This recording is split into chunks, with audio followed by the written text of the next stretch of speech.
शहर के जाने माने रईस हीराचंद और उनकी पत्नी सुजाता की चमचमाती महंगी कार बंगाल की एक पुरानी बस्ती की सुनसान गली में एक बेरौनक से पुराने मकान के बाहर आकर रुकती है। सुजाता, ये तुम मुझे किस जगह लेकर आई हो? ये तो कोई गरीबों की बस्ती लगती है, यहाँ ऐसा क्या है? हीराचंद की कुछ भी समझ में नहीं आ रहा था कि सुजाता उसे ऐसी अजीब सी जगह क्यों लाई है, जिस मकान में दिन में भी अंधेरा दिख रहा था और धुआं उठ रहा था। आप मेरे साथ अंदर चलिए, सब समझ जाएंगे। यहाँ हमारी हर समस्या का समाधान मिलेगा। सुजाता और हीराचंद आशंकित कदमों से उस मकान में दाखिल होते हैं। तभी उन्हें किसी महिला की बाहरी आवाज सुनाई पड़ती है। चले आओ, चले आओ। हीराचंद ने देखा कि उस मकान के अंदर अंधेरा था। अचानक हीराचंद की निगाह एक कमरे की ओर पड़ी, जिसके अंदर हल्की हल्की सी रोशनी आ रही थी और उस कमरे के अंदर से धुआं उठ रहा था। शायद उस कमरे के अंदर आग जल रही थी। है, ये किसकी आवाज है? यहाँ इतना अंधेरा क्यों है और ये धुआं कैसे उठ रहा है? मेरा तो यहाँ दम घुट रहा है। सुजाता और हीराचंद धीरे धीरे कदमों से उस कमरे के अंदर चले गए। अंदर वाले कमरे में बिखरे बाल वाली एक खूबसूरत सी बूढ़ी औरत सामने जल रही आग में एक मुर्गी की गर्दन काटकर उसका खून गिरा रही थी और मुर्गी का शरीर छटपटा रहा था। ये देखकर सुजाता को उबकाई आने लगी। हीराचंद ने सुजाता की ओर देखकर कहा, तुम ही मुझे यहाँ लेकर आई हो और खुद ही घबरा रही हो। कौन है ये भयानक सी शक्ल वाली औरत और हम यहाँ क्यों आए हैं? अचानक उस औरत ने एक झटके में मुर्गे की गर्दन धड़ से अलग कर दी। ये देखकर सुजाता के मुंह से चीख निकल गई और सेठ हीराचंद भी सहम गया। वो बहुत डरावना नजारा था। ये अघोरा ताई हैं। ये हमें अपनी काली तंत्र विद्या से संतान सुख प्रदान कर सकती हैं। इसलिए मैं आपको यहाँ लेकर आई हूँ। कैसी बात करती हो? जहाँ बड़े से बड़े डॉक्टर सफल नहीं हुए, वहाँ ये मामूली औरत क्या कर लेगी? हीराचंद की बात सुनकर अघोरी ताई ने गुस्से से हीराचंद की ओर देखकर कहा, नादान हीराचंद, काली विद्या में इतनी शक्ति है कि मरे को भी जिंदा कर दे। संतान पैदा कराना कौन सा मुश्किल है? तुम्हें मेरा नाम कैसे पता? क्या तुम सच में हमें संतान सुख दिला सकती हो? तुम जितनी दौलत मांगोगी मिल जाएगी, अगर ये संभव है तो। संतान का नाम सुनते ही हीराचंद की आंखों में चमक आ गई। वह संतान के लिए कुछ भी कर सकता था। तुम लोगों को मुझे एक नवजात शिशु लाकर देना होगा। मैं उस शिशु की बलि चढ़ा दूंगी और फिर वही शिशु तुम्हारे घर में फिर से जन्म लेगा। नवजात शिशु की बलि का नाम सुनते ही सुजाता और हरिचंद डर के मारे सिहर गए, पर उनकी आंखों में उनकी संतान का सपना ज्यादा बड़ा था। वो सब करने को तैयार थे। अघोरा ताई, आप जैसा कहेंगे हम वैसा करेंगे। बस हमें संतान सुख दिला दो। बिना वारिस के हमारी दौलत किस काम की?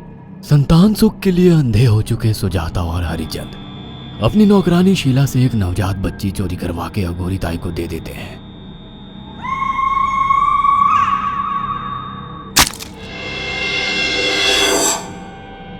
उस शिशु की बलि से सुजाता गर्भवती हो जाती है। देखा आपने अघोरा की तंत्र शक्ति?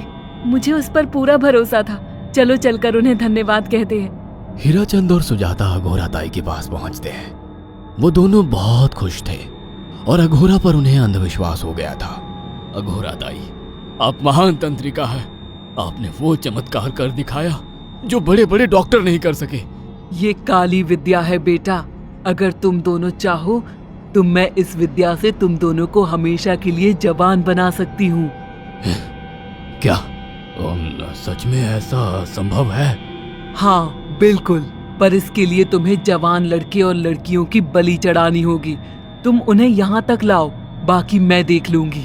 जवान रहने की लालच में अंधे सुजाता और हरिचंद एक अनाथ आश्रमों से हर रोज एक लड़की या लड़के को गोद लेने के बहाने अघोरी के पास बलि चढ़ाने ले जाने लगे। और एक दिन अघोरी ताई ने हीराचंद और सुजाता से इंसानी मांस खाने को कहा। पूरी तरह से इंसान से हैवान बन चुके अब वो दोनों इंसानी मांस खाने के लिए तैयार भी हो गए। ये गर्म खून और मांस खाकर तुम लोगों की उम्र भी बढ़ जाएगी। खाओ इसे। हाँ, सच में ये इंसानी मांस बड़ा स्वादिष्ट है।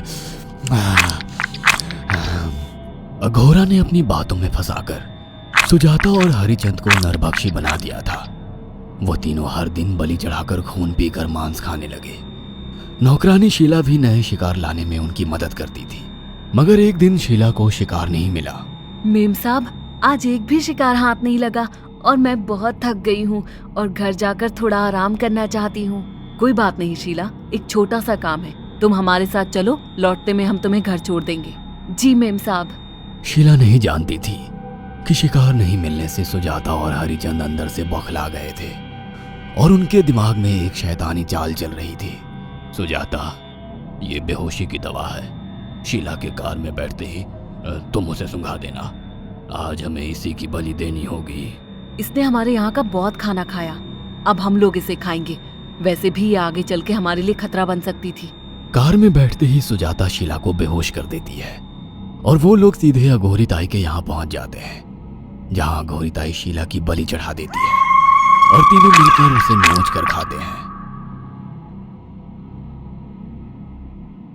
अघोरी ताई, हमको बलि चढ़ाते हुए पूरा 1 साल हो गया है। हमारा बेटा भी साल भर का हो चुका है। अब और कितनी बलि देनी होगी? बस एक आखिरी क्रिया और बची है, उसके बाद तुम दोनों हमेशा के लिए जवान हो जाओगे।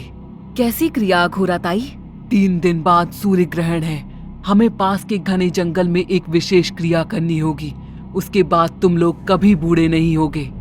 कितना अच्छा होगा, हम हमेशा जवान रहेंगे और सालों साल तक अपनी दौलत से ऐश करेंगे। हाँ, सच कहा। अघोरा ताई ने हमारे हर सपने पूरे कर दिए।